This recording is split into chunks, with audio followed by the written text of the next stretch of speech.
JT Crowley is Talking Books. On the show, you'll hear from emerging talent and seasoned veterans from around the world. Hello, I'm JT Crowley, and I would like to welcome on my show today Jane Summers to talk about her book, A View to Adore, a collection of abstract essays reflecting her personal thoughts around peace and harmony from, for me, a very different perspective. Jane Summers, which is the pen name she writes under, was born in Hyderabad, the capital of India's Telengana state. She presently lives in Atlanta, Georgia, with her husband and daughter. She's a software engineer, poet, musician. So I think we can categorically say Jane has many strings to her bow.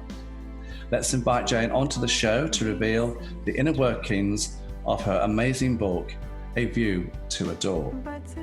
Jane, come and join me. Yes, good afternoon, John. Thank you for taking the time to talk to me today. I really appreciate it.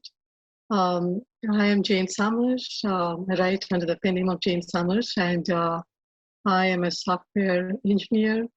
I have a lot of experience in the IT industry, from product requirements to software architecture to implementation. I started writing books as an author about 5 years ago. This is about my 17th or 18th book. My authorship is mostly in the realm of poetry. I write Jane Summers poetry classics. And View to Adore is a different type. It's a different genre and different type of book. It falls under the category of abstraction, right? So I was impressed by Ayn Rand, the British author. Her books, Capitalism and Atlas Shrugged, showed me what abstract essays are. Wow. And I was very, very impressed. And I was young. I was very young, about 14 or 15 years old. I read some of her books, and I thought someday I'm going to write such type of books. I'm going to come to that. Yeah, sure. Jane, as I said in my written introduction, the book consists of 25 chapters of varying lengths of abstract essays, the likes of which personally I've not seen before. The dissertations, theories are built around peace and harmony with a nod to trust, support, and betterment. Did you deliberately choose to write about these subjects in this unique manner as the central core theme of your book? And why these subjects? Well, I've been doing my thesis in the doctoral area. I'm doing my thesis in business administration from the last 2 years, and I decided, that this topic came to my mind, and the View to Adore. You can take a topic, any abstract topic or a construct, and relate it to a theme, and start building stories or start writing abstraction to bring a character to a form, right? You can bring it to create a successful outcome or a negative outcome. And the View to Adore, I would definitely think that somebody that has a lot of education or intellectual capacity, would be able to translate something from an abstract topic to some form of a story or a character profile. It definitely requires that you need to translate different values for education or in a work environment or a social category, and weave around it. Because I've seen that Ayn Rand has used capitalism as a topic and related it to other types of topics like laissez-faire, and other forms of, theories that she reconstructed and regenerated in her book. And in View to Adore, what I did was I took, different topics that we usually center around daily lives, right? View of Adore for feelings, View of Adore for a trust, view of a door, partial or different from a door and a window. There are so many aspects in the life of a human being, that we come across, different interactions, different meetings, from reading books, that we gather so many views in our mind. But what is important is that we need to translate all these views for a successful outcome, and always translate it to an environment that is harmonious and that helps everybody, all human beings in the society, to think correctly about one another, right? Especially right now, we are in the United States and we have a diversity of cultures. So every culture is different from another culture, and all cultures come together either in a residential environment or in the corporate environment. And we need to always communicate or interact with people with best values, for an outcome that is positive and successful, and making sure that by the end of the day, when we leave that meeting or interaction, the other party thinks that, what we brought across and what they talked is very correct in the interpretation of the meaning, and that we translated everything for the right purpose and for the right use. That's the way I see it for view of it all. When I reviewed your book, Jane, I got a sense that some of the contents came from your own personal experiences, and all the notions, convictions are based on what is going on in today's society, as if you're reflecting on the modern world. Would that be a fair judgment on the message you're trying to get across here to the readers? Am I right? I would say that at least, for a lot of people, they come across so many different types of interactions in their life, right? Not necessarily personal, but, a culture has a certain way of translating something, right? Because I belong to a Hindu society, and the norms are similar for a lot of people, right? Most people in India. And here, there are different types of norms too, but an adjustment of a situation and a translation of a value to values of peace and harmony for a peaceful coexistence, based on a setting and a context, is very important. But a lot of experiences, can weave around interactions, based in a corporate or in home or different environments, and not necessarily personal. It can also, be gathered from books, right, or from interactions with other people too. So I would definitely say that maybe some part of it can be personal, but most of it is, what we interact or how we gather from the social get together, or how we read and review a book. So all these aspects are brought together in this book. Wow. Let's talk about your personal experience that, for me, you've drawn upon to construct some of the essays. When I look at your professional life, your academical achievements, the awards you've picked up, I get the impression you're a strong-minded person, a positive person, a can-do person, with very little room for negative vibes, but someone who equally relies on trust, support, family support as a fundamental key markers as to who you are as a person. And why you write about these basic characteristics that are you, I'm right, aren't I? Right. So basically, I think that, for any person or any human being, trust is the most important virtue value in life.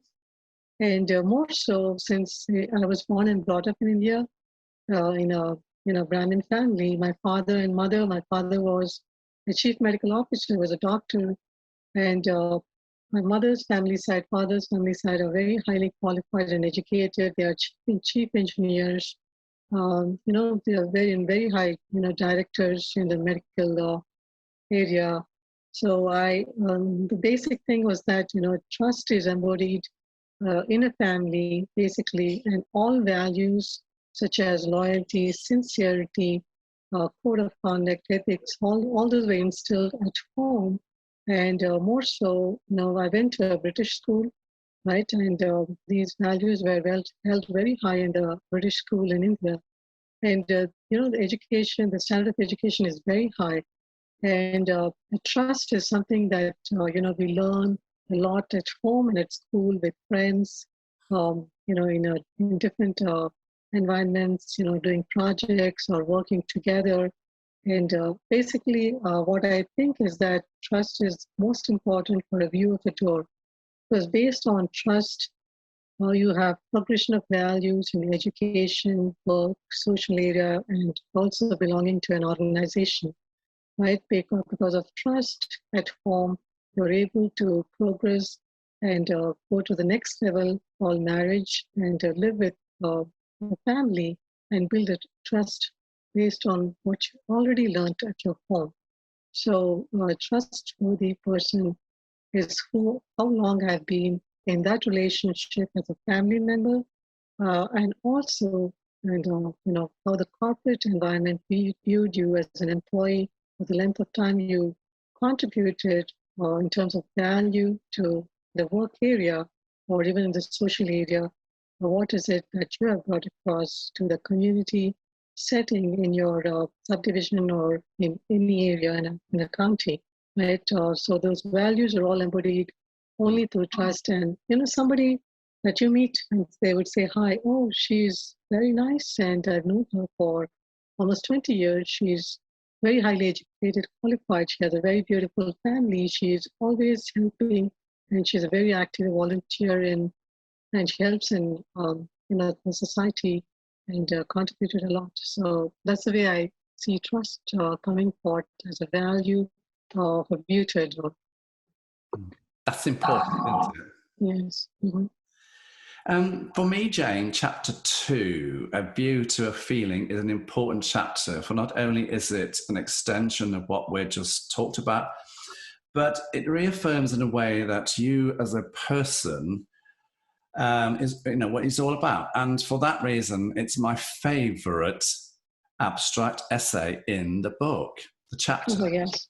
Yes. It's a powerful chapter, but what chapter in the book is your favorite, and why do you favor that chapter? But let me go to chapter 2 first, okay? Because sure. I want to read this, everybody, off my iPad here. This is the second paragraph in chapter 2. A view of feelings are articles and are disquisitions of my views to door of feelings for all period of time. A view for a disquisition can have several questions and answers. I need to choose the right question and answer for a door to open that can have a positive impact on my mind and on others. A question of a view of a door for a state of mind must be associated and related to a view of a door for a question or a value of virtue, and the answer communicated only for a value or a virtue positive. The answer should not be a detraction to the question. This, everybody's just giving you a flavor of what is in that chapter. So that was the second paragraph within that chapter. And I thought it was quite poignant because it sums you up for me. So that's why for that paragraph, I chose the chapter 2 as my favorite. But what's your favorite chapter in the book? I think that the chapter on trust is very important because every human being needs to have value of trust in their life. Because without trust, you do not know where you're heading, right? You need to be only on the path of progress with no obstruction or destruction. There needs to be support around you, family support or friend support that can take you from the beginning to the end of your life. So a support of your parents for the first phase and the support of your husband and your kids to carry you through, and the support you extend to your family, your kids until marriage, and then support them until the end of your life. So trust is a very important value for any person in life, whether you belong to this country or that country, or whether you belong to or any whatever culture you are from. So, I'm glad you said that because I want to take you to chapter 8, and that's a view of a trust for a result, chapter 8. mhm. And yes, you do have another chapter, which is chapter 23, which we'll go to later on. Can you talk me through, a view for trust? Why did you feel this chapter is so relevant to your book? You've already touched upon it. Trust is important. And this is why I'm coming to chapter 8. Now, you started off with saying a view of a door to trust is several encounters of a person with another or a group, and the results an action for a renewal of friendship or a new friendship extending to a family relationship. You've already touched upon this. I It's important to you that you put this in. I personally think that trust is based on an outcome of result positive. Assume that I'm working with somebody, and this is what I talk to and or talk to the other person, and it continues that I continue to work, contribute, and this results in a friendship and renewal of friendship that she has done an excellent job. She can be moved to a different area in the same company, and we can trust her for looking for the value of the work and also for the type of conversation that she brings across. And she's a very decent person. And also on the social side, what I noticed is, you make friendships with a different family, and they're always trying to help you and bring something across in terms of gifts or food they give you, or they'll invite you to their home, and you celebrate and do things together. They're always there for you in time of need. Only a trust is broken if somebody deceives you or gives some a negative result in that friendship, right? So that there will be no renewal for to continue a friendship or to continue something. So it all depends on what your behavior is, what your attitude is, how helpful you are in that relationship, and how sincere and loyal you are, as a friend to another person, and in what timely fashion you can step up to help another person in time of need. That's what I would call it. In time of need, I've seen that this person came across and helped me, and I always keep him as a friend or her as my friend. That's what I would say. The building of trust is very important. And do you know what? Yeah. I look at the book, Mhm. and I've got to say this, everybody, but in the book as well, there are beautiful pictures, aren't there? All right. Mhm. They're very relaxing pictures. They're pictures of flowers, pictures of birds flying. Did you pick the pictures deliberately? I wanted the pictures to be very, very lighthearted for the reader, because seasons, nature, flowers, leaves is what something makes somebody feel very, very They're peaceful. beautiful, aren't they? Peaceful, very peaceful. Yeah, I feel very peaceful. I don't feel that I have a disease or something. I just looking at this cover, it makes me feel very relaxed, and it's such a beautiful picture, right? That Indeed. I would always look at it with no hostility, or even with just a mind that says, "Oh, it's gorgeous. I really like it." When I look at just, page 43 in the book, you've got the beautiful orange roses there. yes, I just think they're lovely. yes. I know it brings across the season, autumn, and the color. It's very, very, it's very important for the season of autumn. Right? So the pumpkin that you associate to, and I want this book to be used by the reader, just as to understand the values when you're talking to somebody, how you need to relate a topic when you translate it to a family, to a friend, for a different setting or for different context, for an outcome positive, not negative. Because feelings are something that people inevitably come across in their life, right? Happiness is something that they come across, sorrow, sadness, regret, elation. All these are feelings that build up in a human being. Oh, I graduated, I'm very happy. Oh, somebody passed away, I feel very sad. So there's always that somebody who is always taking the place to talk to you in a positive manner, to translate the state of mind to peaceful and harmonious state. So that's also very, very important feeling. The view to the door is very important. Always that door needs to be staying as a positive door for happiness in life, to enjoy every moment of life. Good. I can see that. I want to come to chapter 15, if you don't mind. Sure. Now, this is a very short chapter, everybody. It's a very short essay. And it's a view to a door for a difference of a view of a window includes a disparate picture of a wide and large range of examples for a difference using a similarity or a compassion perspective. Why do you open up that chapter with that sentence? Well, a view for a whole, again, can be for a period of time, right? A view for a whole can be a comprehensive essay. A view for something, a window is an abstract. There's just a paragraph or a one-liner that, you can relate it to anything.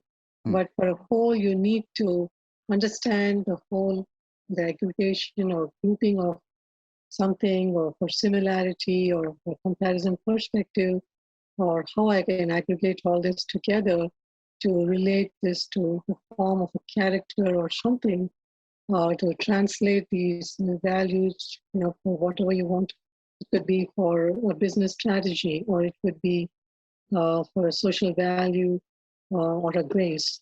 It could be for anything. So a view for a whole always looks up to a period of time versus a window, which is a smaller view that is a glance that, that's all I know, and that's all I can take from this. A view can have several questions, several doubts, several answers, several, you need to look up literature review for support, to identify and understand and relate it for similarity in meanings, or synonyms, or for a critique of an approach. So that's the way I relate a view for a door and a window for a difference. Yes. I see. Chapter 23 now, we've talked about trust. Mm-hmm. And here we go again, another chapter on trust, a view to a door for trust, chapter 23. And you start the chapter off with a view of a door inside my home is a door I trust for the length of time I stayed and respected at all times. A view of a door I was born into and raised by my parents, a view of life I lived with my parents and siblings until I graduated, and I left for a new view of a door of marriage or work. I think that's a wonderful paragraph. It's endearing, it encapsulates you, and you've already touched on it, but I just thought it was so poignant, so powerful, so beautiful. I wanted to talk about it. Yes, this first paragraph is very important because I trust as when you are born and raised by your parents is something you take for granted because it's your father and mother and your siblings who are always with you and watch you where you go, and when you're studying, they're there to coach you.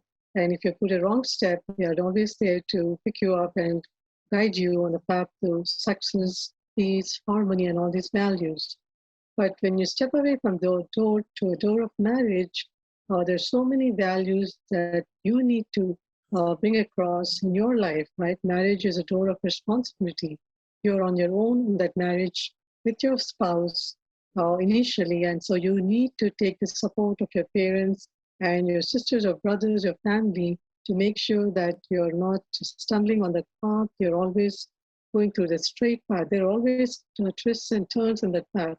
But those need to be worked out initially in the first few years of a marriage or in a career path, that you need to work hard and do everything on your side and not expect the other person to do what you're doing, right? You always say, oh, I have it. I have it. It's ready. It's ready for you. I already cooked it. I already cleaned.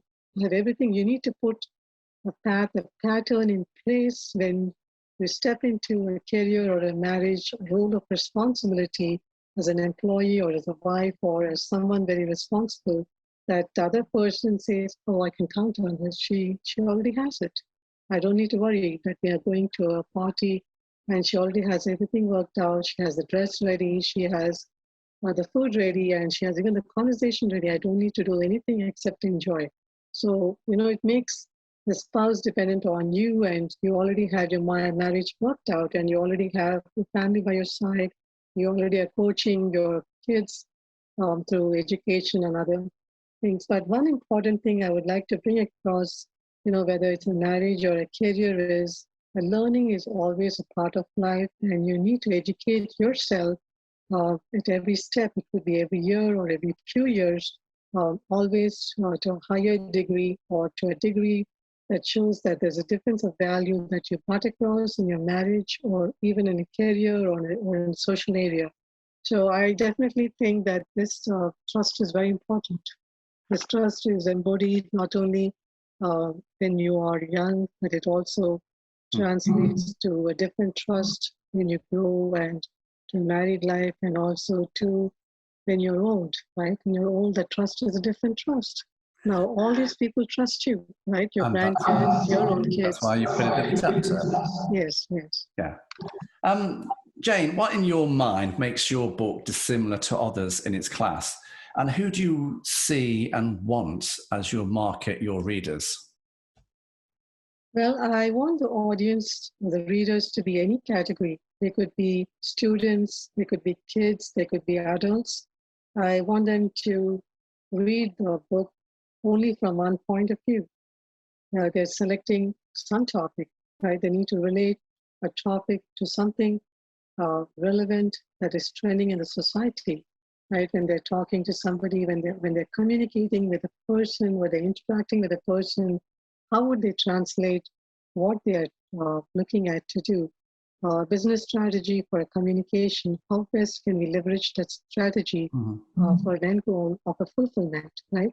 So any topic that they pick upon as an abstract topic, they need to be able to relate it to several similarities or comparisons or parallelisms or anything that they think is right, to give it a form and character and to give a conclusion based on the context, setting, location, time, and for an outcome successful. So definitely, I think that the book can be used by the audience as a reference or a guide to write very good essays based on new constructs and for new phase of communication, for new knowledge studies, new knowledge acquisitions. It can also lead to invention or innovation studies, right? So it's all dependent on the user, how far they want to take it. I understand that. You've written other books, Jane, haven't you, around poems, and some of those poems hint at emotions, others have moral outcomes, and some embrace your Indian customs and traditions. Do you love writing as a whole? And who inspired you as an author? Where did you get the inspirations from? Initially, when I was only 15 or 16 years, I had 3 English classes, right? 11th grade, 12th grade, and all those. One was for poetry, one was for essays, abstract essays, and all that. I thought someday I would write it. So I was very much impressed by Wordsworth, Robert Frost, Keats, Emily Dickinson, Lord Byron, and all these poets. And I thought one day, why not? I will write a few poems. So I started assembling poems on kettle and stuff, and some poems on seasons, and it just fell in place. And I think poetry is a very beautiful way of explaining an expression so that people can relate it in different ways, right? For a lighthearted way of relating a season to a celebration, or a flower to something that they love, or a celebration of Mother's Day, or to put it in front of God, or in whatever fashion they want, they can use it, right? So it's a kind of a decorative way of expressing English language through poetry. Yeah, so who do you want to inspire the most with your writings, Jane? Young people, old people, certain ethnic groups? I think people of all ages would definitely like to read different types of poetry. because I think mostly the older generation, would definitely love it. People who like songs, right? People who enjoy listening to songs would like to see even poetry. Because some of my poetry is based on my songs, right? I composed two albums, musical albums based on my poetry. I'm coming to that. Yes, summer I'm seasons coming and to that. Because when you go on to the website, Jane, author web services gem2.net, they'll see, people will see and hear some reflective music that you put together. What's the significance of these musical videos that you've done? They're very relaxing. I've watched them, and they're very. You've made them, you've created them, and I just think they're very relaxing. Actually these I had a thought in mind that these are like poetry classics, seasonal words, right? Summer words. Will have these type of songs. These will be based on my poetry. So I composed, I think, 6 or 7 songs for summer words, summer seasons. And then autumn words, I composed 6 songs called Autumn Sacred. So all these are based on my poetry. I thought that I would create at least 10 or 12 albums based on these books, and maybe a few movies, right, that I would like to produce and release based on the book, right? Wow. So I think So what's next for Jane Summers? What's next for you, with regards to your writing career? Do you want to be up with the great authors? That's, what sort of a legacy do you want to leave? I'm telling you off here, but, Sure, yeah. Definitely, I know I'm impressed with Jane Austen. I mean, I've seen how many books she has written, and those are all classics. I would like to write about at least 12 poetry classics, if not more. And I ventured into short stories, Nazi life. And I'm releasing a new book called Reserved Words and Comments and Art, Communication Art Handbook. I wrote a Scrum Art Handbook. But I also created a new language called Derview, and I wrote poetry and also a song on the new language. But I think at the end of the day, what I would like to leave is a new language or new invention studies, new subject studies. All these need to emanate from my books. Right? People should be able to learn and assemble new things based on what I have written. Because poetry has so much to it that when you read that poetry, you can take the poetry and build something else with it, right? I can create a business abstract. I can write an economic theory. I can do anything I want. So, it all depends on how. Where can people get your books? Sure.